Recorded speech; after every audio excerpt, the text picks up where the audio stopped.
ask everybody to try their best to stick to time so that we can get through the talks and then some discussion. Thanks, Malcolm. Good morning.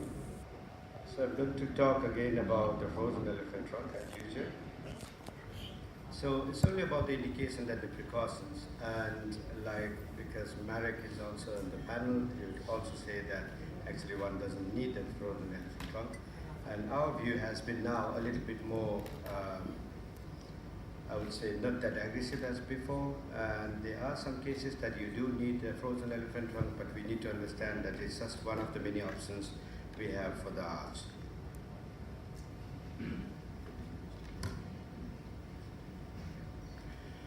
So, Malcolm just mentioned, in 2001, we started with the frozen elephant trunk technique. The name also was given by Hans Borst, who did the first elephant trunk technique way back in 1982.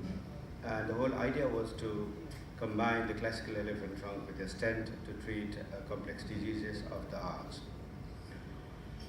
Of course, that many other groups have been working with this new technology, or relatively new technology, and the other groups in Europe with the EVITA group have also shown that if you have a complex aneurysms or disease of the arch and the descending with the multi-segmental thoracic diseases with the frozen elephant trunk, one can achieve a single stage procedure at least in some of the patients, and in others also, that it makes the second stage procedure much easier. Over the years in Hanover, so this is a paper from I think about 5 years ago, 7 years ago now, that we worked with different grafts over the years, initially starting with our own homemade ones, and then the first ever prefabricated graft called the Chavan Harvest, which was very rudimentary without any delivery device, and then going on with the Urotech EVITA, and now with the Vascotec Thoraflex graft. So with our experience now with Vascotec Thoraflex graft, what we can say now after almost 10 years with this graft is that the indications now for the different diseases. The first is to understand that although aorta is one organ, the acute dissections, chronic dissections, and aneurysms are totally different diseases, and we have to go about in a different way to treat them. So in case of complex aneurysms, we can have a single stage procedure if the disease is limited to the upper part of the descending aorta.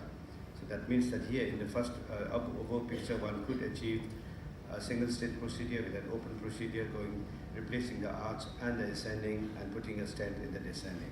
But if we have a complex disease going way down below up to the lower part of the descending aorta, there is no way that one can achieve a single stage procedure with a frozen elephant trunk. So just because we have a frozen elephant trunk does not mean that we can treat the patients in a single stage.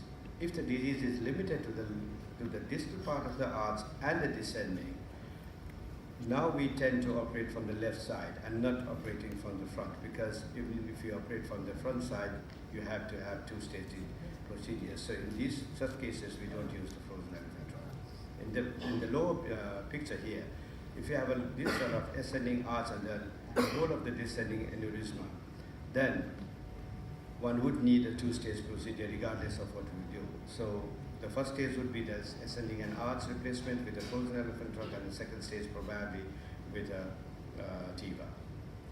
In acute dissections, of course, I would say the standard would be just to replace the ascending and maybe at the proximal arch or an open distal repair. That's because we want to save the patient's life. But in some cases, very rare cases, I would say that if the patients, about 10% of the patients with acute dissection come with malperfusion, in that group, we'll go for the frozen elephant trunk. And also if there's a tear or a rupture of the distal aorta, also distal arch and the proximal descending, then yes, we would go for frozen elephant trunk, but that group is also quite seldom in acute dissections. But having said that, now after almost 20 years of frozen elephant trunk experience in Hanover, what we also tend to do now is that if someone is young, I would say young is in German context up to, I would say, late 60s, even 70, because the life expectancy today is mid 85 for men and about 90 for women.